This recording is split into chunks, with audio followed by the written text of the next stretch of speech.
2022 թվականից սկսած Հայաստանի Հանրապետության կառավարությունը շուրջ 170 միլիարդ դրամի ներդրում է արել ռազմարդյունաբերական համալիրում եւ այսօր մենք ունենք արդյունքներ, որոնցով կարող ենք հպարտանալ։ Հայաստանի Հանրապետության պաշտպանունակության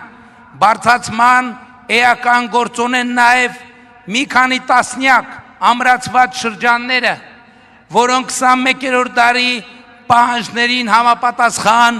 ամրոց բերդեր են Հայաստանի Հանրապետության պետական սահմանի երկայնքով եւ ինժեներական մտքի գլուխգործոցներ։ Այսօր հպարտության առիթ է նաեւ այն, որ զորահանդեսին մասնակցում են կամավոր ատեստավորմամբ իրենց բարձր մարտունակությունը ապացուցած զինծառայողներ, ինչպես նաև պաշտպան հայրենյաց ծրագրի մասնակիցներ, ովքեր ժամկետայինից պրոֆեսիոնալ բանակի անցման գործընթացի կարևոր մասնակիցներ են։ Սիրելի ժողովուրդ, Հայաստանի Հանրապետության բանակի կերպափոխումը ընթանում է մեծ տեմպերով, ինչի համար էական նշանակություն ունի զինծառայողների սոցիալական երաշխիքների համակարգը։ Այսօր Հայաստանում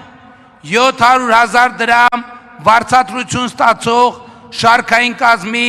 զինծառայողներ կան եւ կամավոր ատեստավորման շրջափուլերի միջոցով վարձատրությունների ավելացման այս գործընթացը լինելու է շարունակական։ Պաշտպան հայրենյաց ծրագրի զինծառայողները պայմանագրային հնգամյակը ավարտվելուց հետո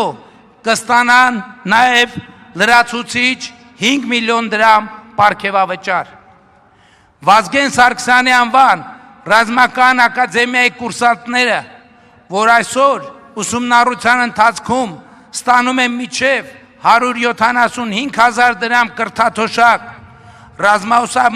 ռազմաուսումնական հաստատությունը հաջողությամբ ավարտելուց եւ սպայական նշանակում ստանալուց հետո Երևանի գներով հաշվարկված բնակարանի գնման վկայագրեր կստանան կառավարության կողմից եւ այսպիսով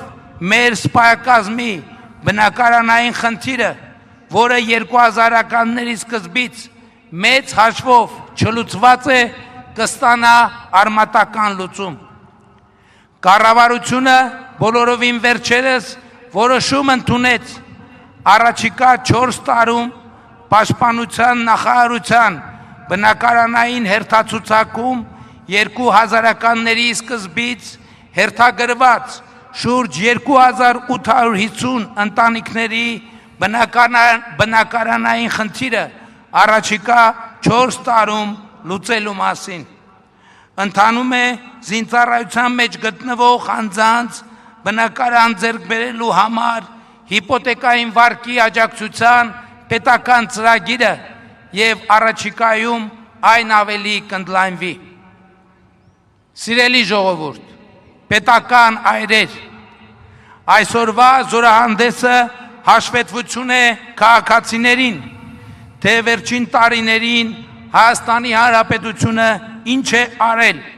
Հայաստանի Հանրապետության պաշտպանունակությունը բարձրացնելու համար։ Բայց այս հաշվետվության հասցեատեր են նաև մեր նահատակները, ում զոհությունների գնով,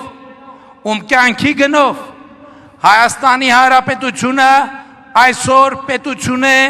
ավելի քան երբևէ, անկախ է ավելի քան երբևէ, ինքնիշխան է ավելի քան երբևէ, անվտանգ է ավելի քան երբևէ։